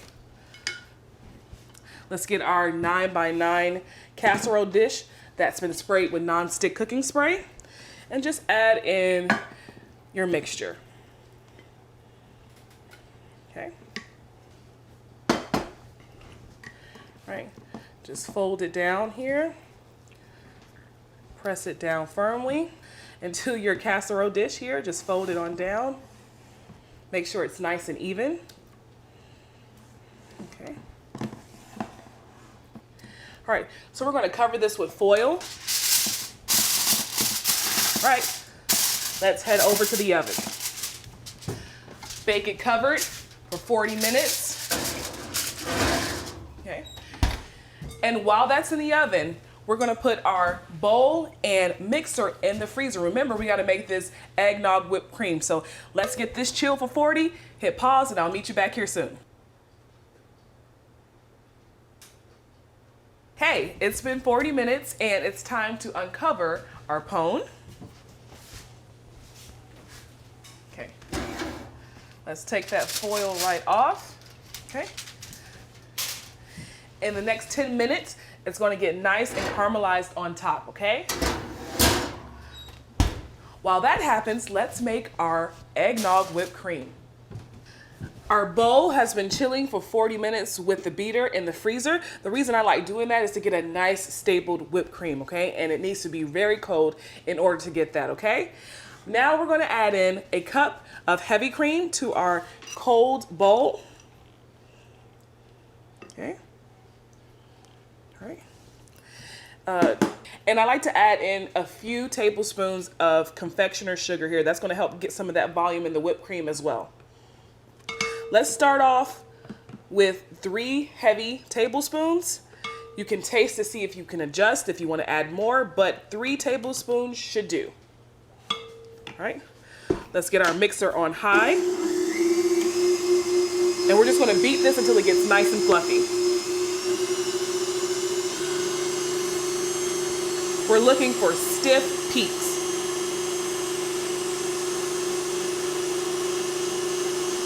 There's one thing that I learned when I started making whipped cream at home is that if you beat too much, you will destroy that whipped cream. So slowly beat, and if it looks like it's getting thick, just take your time. Do not overbeat or you will have to start over again, okay?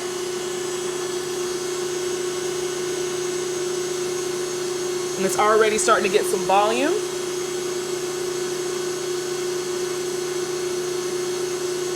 Now this is not a part of the original sweet potato pone recipe.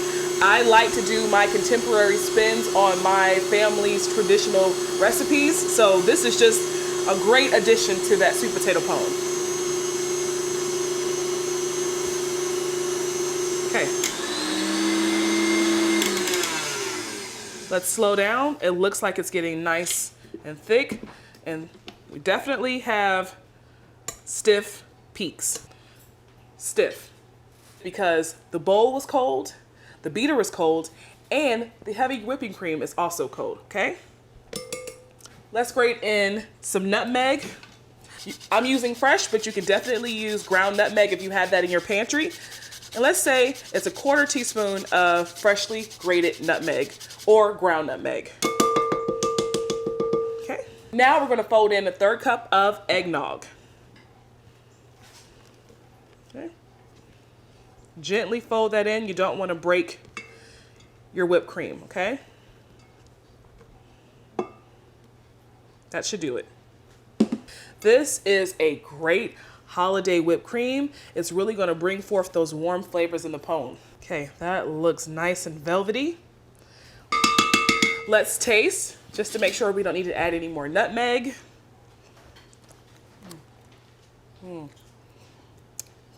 That's great, it's velvety. You taste a hint of that eggnog and the nutmeg. That is gonna go really great on top of that sweet potato pone. So this is done. We have a few more minutes on that pone. Hit pause and I'll meet you back here in a few. Alrighty, it's been 10 minutes. Our sweet potato pone has been cooking uncovered. Now it's done. So let's pull it out of the oven. Oh, it smells incredible, doesn't it? Okay. Look at that. Nice and golden brown, super bubbly on the edges. Okay. So the best way to serve sweet potato pone is at room temperature. That way it's already set and gets nice and solid. So let this rest for about 30 minutes and we'll meet back and taste it.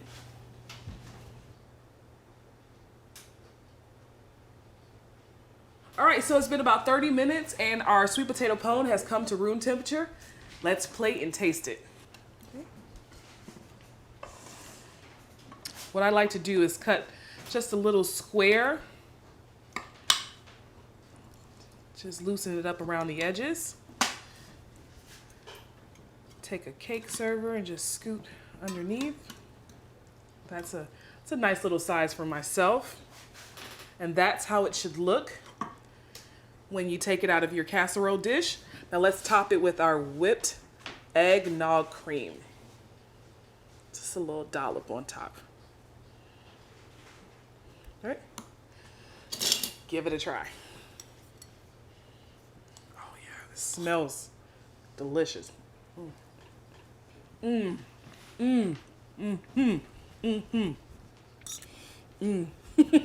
don't know about you, but it's making me dance. The texture of the sweet potatoes, it's velvety, it's smooth, getting all of the flavors of the nutmeg, the cinnamon. I definitely taste that orange zest and orange juice. It just complements those warm spices really well.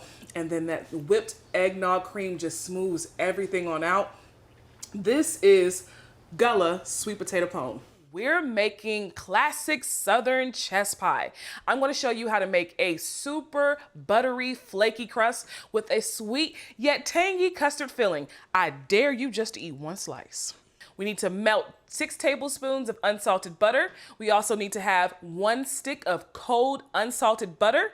You need to have a 1/3 cup of water and preheat your oven to 400 degrees. We're doing this together, but at any time, if I get a little too far ahead of you, hit pause, finish what you need to do, and catch back up to me. Let's get started on our pie dough. Let's get 1 1/4 cup of all-purpose flour. Ooh.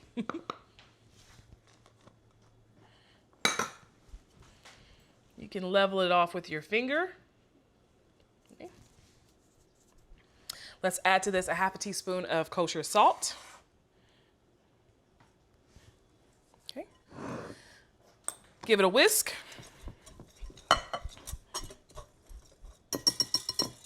Let's grate our cold butter. It's important to have cold butter when making a pie crust or even making a biscuit. You want to create pea-sized bits of butter so it can thoroughly incorporate throughout the entire dough. And if your hands are a little warm and it starts to melt, don't worry about it. When it gets to that point, just dump it in there. We'll break it up with our fingers. Okay. Using your fingers, break up the butter until it turns into pea sizes. I love a good pie, and I'm a pie person because I like the crust. The more crust, the better. And this is my go-to pie crust recipe. Super simple. That looks like pea sizes to me.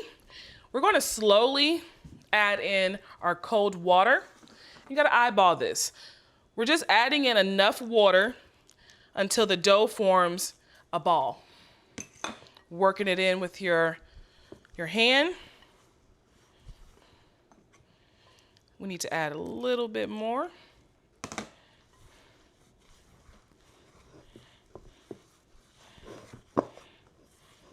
The dough should start to feel a little sticky. I think I need a little bit more. This should do the trick. Yep. We're going to use a little bit of flour. We call this bench flour. And this is to make sure your dough does not stick to your surface. Okay. Roll it around in the flour. You could use any more. You want to also eyeball this. Form a little ball. Okay. Take your rolling pin. Also add flour to your rolling pin. I'll always use more than enough flour. We're just gonna roll this out until the dough forms about a 12-inch diameter. You want it a little bigger than your actual pie dish.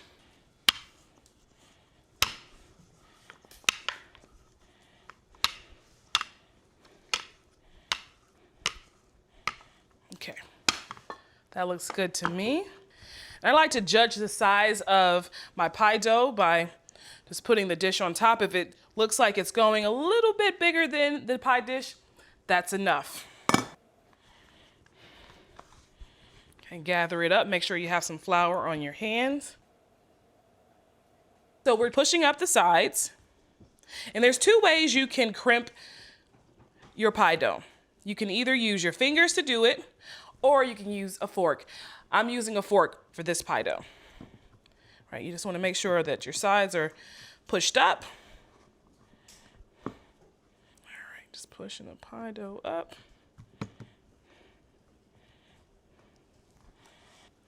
All right, take a fork and just crimp around. Just use your fork to go around. Okay. We're going to let our pie dough set up in the freezer for about 15 minutes. Hit pause and I'll meet you back here when it's done.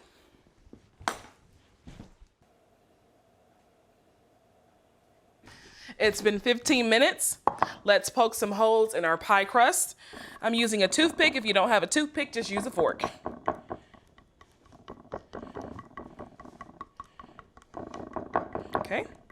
Grab some parchment paper. Place it in the center. Get some pie weights and put them in there. If you don't have pie weights, you can also use dried beans. The reason we're using pie weights is to keep the pie down. Sometimes when you blind bake a pie, it tends to puff up. The pie weights eliminate that. Let's head over to our oven. Our oven is set to 400 degrees. Pop it in there, bake it for 15 to 20 minutes, hit pause and meet me back here. All right, it's been 15 minutes.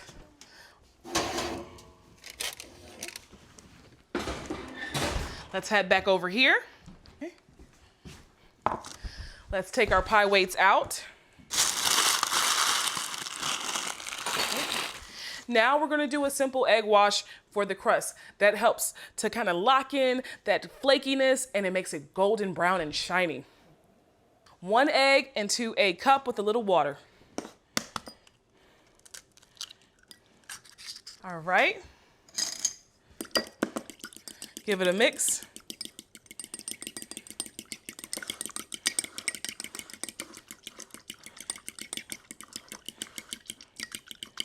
Okay. Using a brush, let's brush our edges. And if it falls down, that's okay. We're just mainly concerned about the edges here.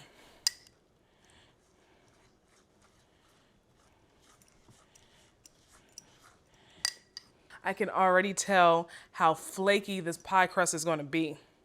It's my go-to recipe. Okay. Let's pop this back in the oven for an additional 10 minutes.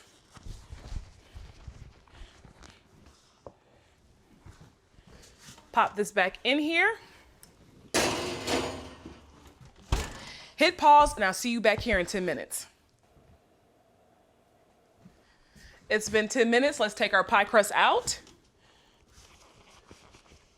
I can already smell it's the start of something magical. Okay. We're gonna let our pie crust cool completely. Let's turn our oven down to 325 and let's get started on our filling. And the great thing about chess pie filling, not only is it a smooth and creamy custardy filling, it has another layer of texture from cornmeal. Let's start off by pouring in 6 tablespoons of unsalted melted butter. Okay. 1 1/4 cup of granulated sugar.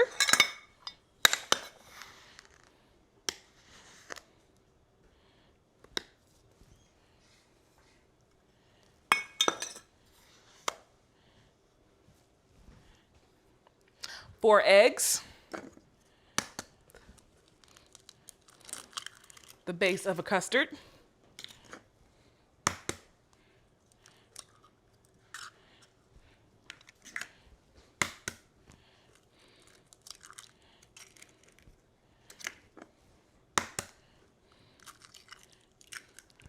let's give it a whisk, breaking up that yolk.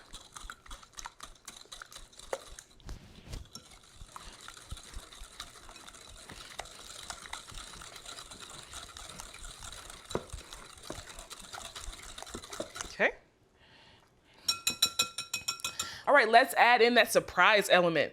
2 tablespoons of cornmeal, yellow cornmeal.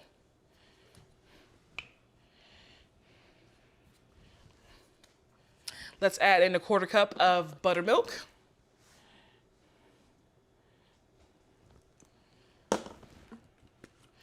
Two teaspoons of vanilla extract.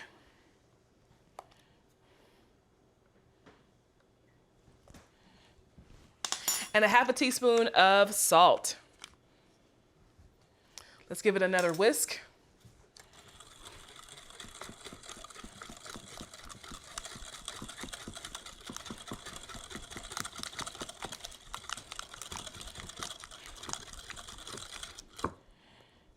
Okay, making sure all of your egg yolks are broken.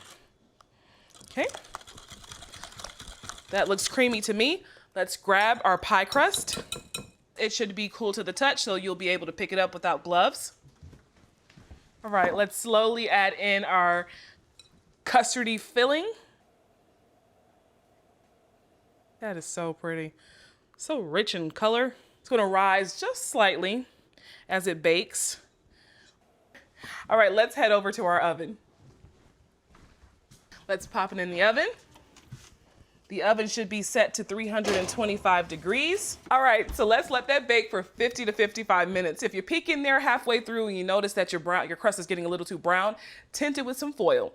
After 50 minutes, I want you to go in there with a toothpick, put it down the center. If it comes out clean, it is ready, baby. Take it out of the oven and let it cool for 3 to 4 hours. In the meantime, hit pause and meet me back there.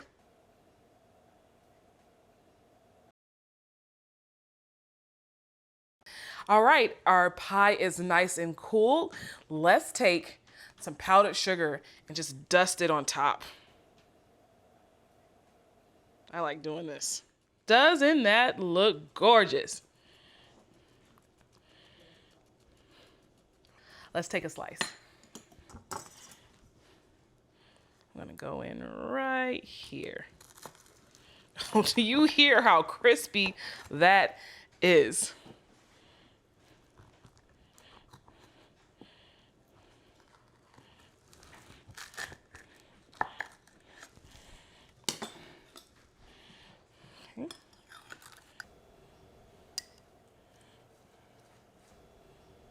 Look how pretty that is.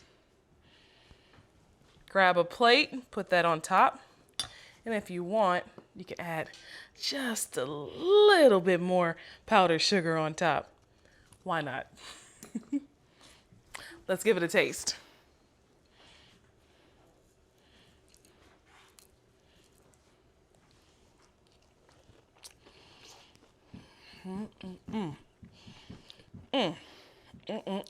Ooh, child. That is good. Wow, it's creamy, custardy. Get a little bit of that tang from that buttermilk in there. That powdered sugar just seals the deal. That is what you call classic chess pie. We are making brown butter pecan pie. It's my spin on a Southern comfort food classic. That brown butter adds another layer of nuttiness, and I also top it with a bourbon whipped cream. Before we begin, grab a stick of cold unsalted butter, preheat your oven to 400 degrees, grab a medium bowl and chill that for the bourbon whipped cream, and also grab a 1/3 cup of cold water. Okay, let's get started on our pie dough. Grab 1 1/4 cup of all-purpose flour.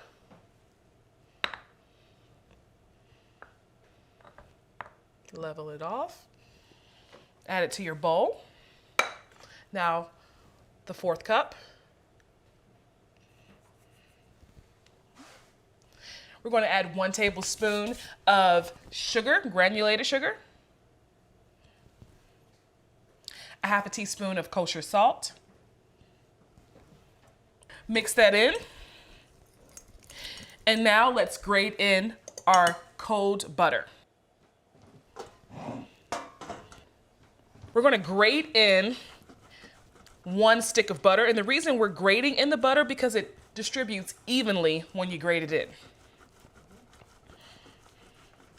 Yeah, and it's okay when of course your hand is a little warm, so it'll start to melt a little bit. Don't worry about that, as long as most of your butter is grated. Okay. Give that a mix with your fork, breaking up that butter. Okay. What we can do is just use your hand. Break up some of that butter with your hand. And we still have to add our water. And you want to use your fingers to crumble this up into pea sizes. This is a traditional pie dough. You can use this for any pie. Key lime, lemon, chess pie. That looks like pea sizes. Let's eyeball our water. The recipe calls for 1/3 cup, but I have more just in case we'll need it. Just watch, I pour it in slowly at a time and then mix it in. What you're looking for is the dough to form a ball.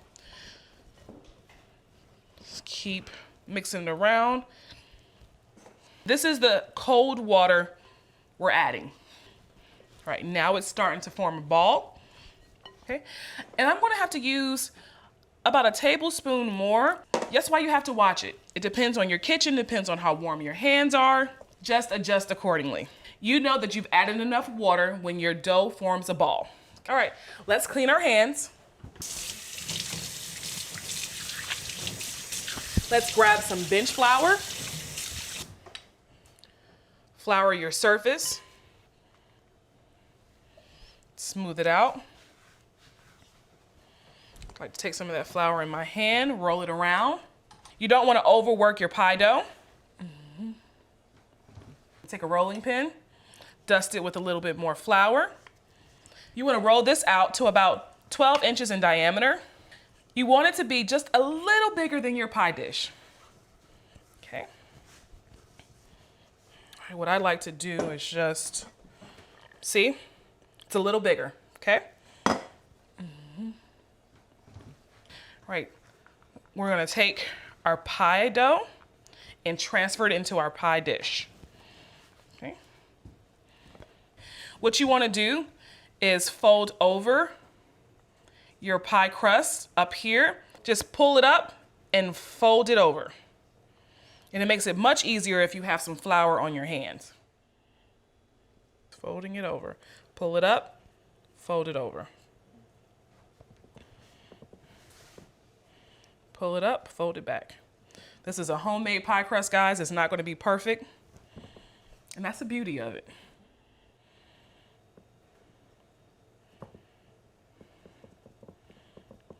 Pull it up some more.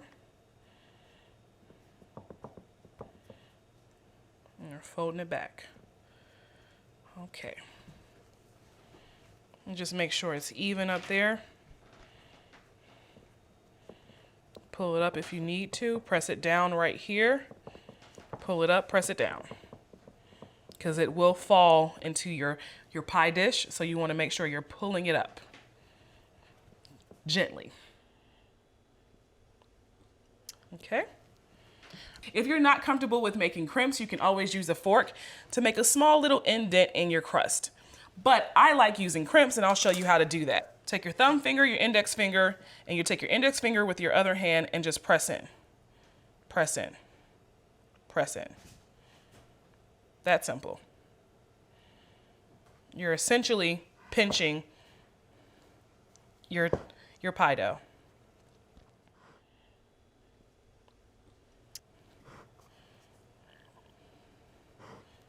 You want to make sure your hands are not sticky when you do this, because your fingers will stick to the dough.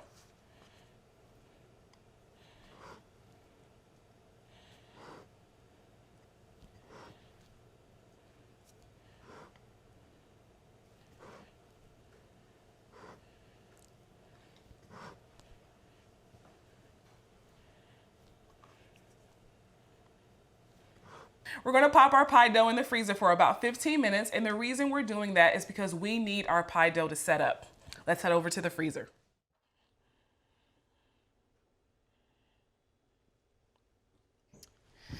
All right, so it's been 15 minutes. Let's poke some holes at the bottom of our pie crust, and the reason we're doing that is because you need some air in this pie crust. Otherwise, it'll bubble up. Just tiny holes with a toothpick. If you don't have a toothpick, you can use a fork. All right, grab a parchment paper. Push it down. If you don't have pie weights, you can always use dried beans. And the reason we're using pie weights is because if you blindly bake a pie crust, it does have the tendency to bubble up. So in order for it to stay down in your pie dish, you have to put some type of weight on it, okay? All right, let's go over to our oven that's been preheated to 400. We're gonna bake it for 15 to 20 minutes. Right, hit that pause button. Meet me back here in 15 to 20 minutes. It's been about 15, 20 minutes. Let's remove our pie weights. Okay. Now we're gonna brush our pie crust with an egg wash. And the reason we are brushing the pie crust with an egg wash is to make it really pretty and shiny, and it also helps brown the pie crust. I have some water here in a small bowl. I'm gonna add 1 egg, give it a whisk.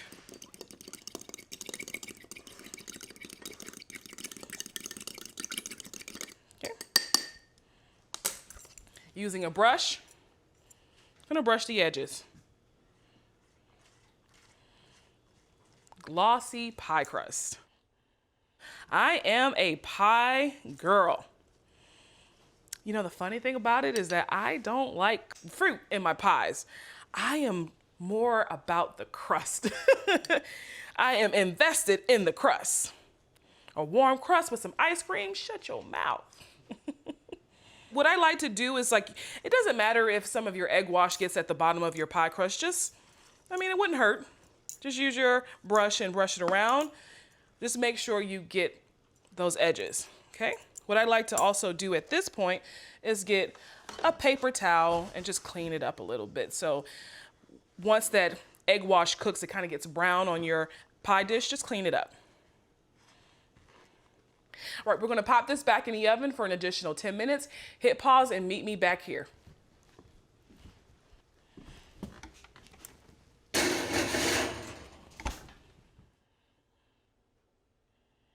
All right, let's pull our pie crust out of the oven. Ooh, that's pretty. That is pretty. Okay, I'm gonna let this cool. At this point, we also need to turn down our oven to 350, okay? Now for the good stuff, the filling. Let's melt 6 tablespoons of unsalted butter. We're gonna melt this and brown it. Yeah. Brown butter is just gonna add another layer of nuttiness and richness to this pecan pie. Browning butter is just cooking it for an extended amount of time, and you're actually caramelizing the butter. So it's gonna evoke this nutty, almost caramelized flavor. You definitely wanna keep an eye on it at this point because it will burn. We want brown butter, not burnt butter. And I like to continuously stir to break up any of those brown bits that start to form at the bottom of your pot. Make sure your heat is not up too high. Medium-high heat should do it. We're looking for a deep brown color. Starting to smell that butter cook. Whew. What you want to do is take your wooden spoon or a spatula and break up some of those brown spots on the side of your pot. Scraping the bottom. Okay, that looks good to me. It should be a light brown color. We're gonna turn your heat down just a little bit. All right, we're gonna let our brown butter cool. Move it to your back burner. While that's cooling, let's get started on the rest of our filling. We're gonna add 1 cup of light brown sugar to a bowl. We're gonna add 1 tablespoon of bourbon. If you don't like alcohol, you can skip this step. That bourbon is gonna cut through that sugar and molasses and corn syrup very nicely. 2 teaspoons of vanilla extract.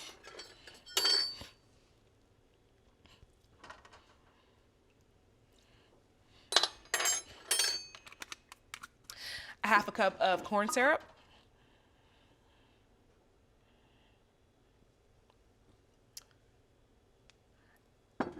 And a 1/4 cup of molasses. Wouldn't be a Southern comfort food classic without molasses. Give it a whisk. Okay. Now we're gonna add in our eggs, 3 eggs.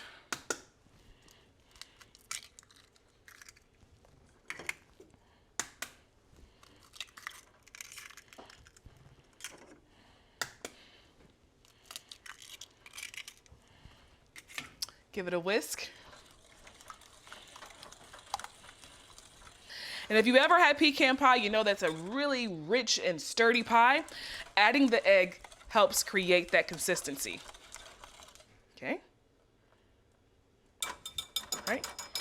Now we're going to fold in our pecans. We have 2 cups of pecans.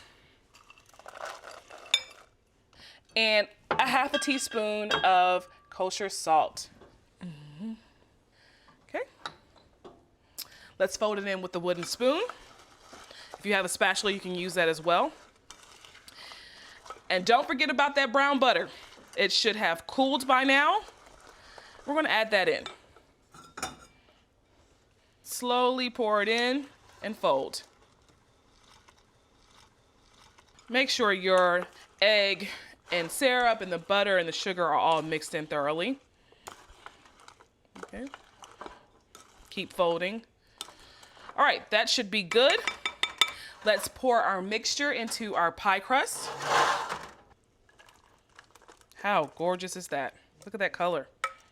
Let's pop this in the oven at 350 for 40 to 45 minutes. Hit pause and meet me back here. All right, let's remove our pie from the oven. That smells incredible. Ooh, and it's just as pretty. Look at that. I know you want to dig into this right now, but we got to let this cool, hit pause, and meet me back here when it's cool. Our pie has cooled. Let's start on our bourbon whipped cream. Remember that bowl I told you to have chilled? This is why. We're going to add 1 cup of cold heavy cream. We're going to beat this on high until it forms soft peaks.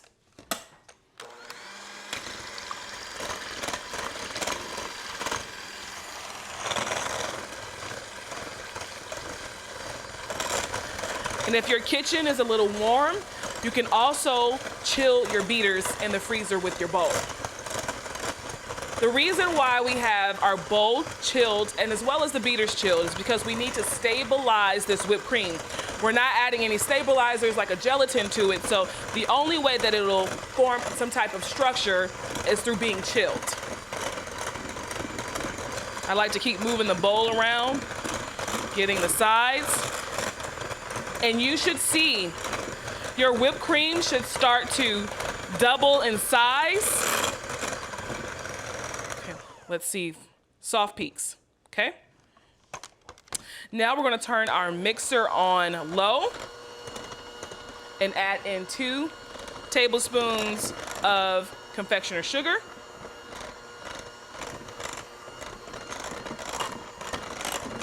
I'm gonna add in a 1/4 teaspoon of salt. Your mixer should be on low. Okay, let's stop it. I'm just gonna scrape down the sides, the spatula, and now we're gonna add our bourbon. 1 tablespoon. I mean, bourbon and pecan pie, why not? Okay. Instead of using the mixer, we're gonna fold in our bourbon. And of course, if you're making this for your family or kids, you can omit the bourbon. Okay, the only thing left now is to try our brown butter pecan pie. All right, let's slice our pie. I don't know which side I want to go on. The crust is really thick on this side. I'm gonna go over here. Use a knife. Ooh, did you hear how crispy that pie crust sounds? Oh man. All right, let's plate our pie. Oh man. Look at that. Okay, let's get some of that bourbon whipped cream and top it off. A little dollop on top should do the trick. Let's try it.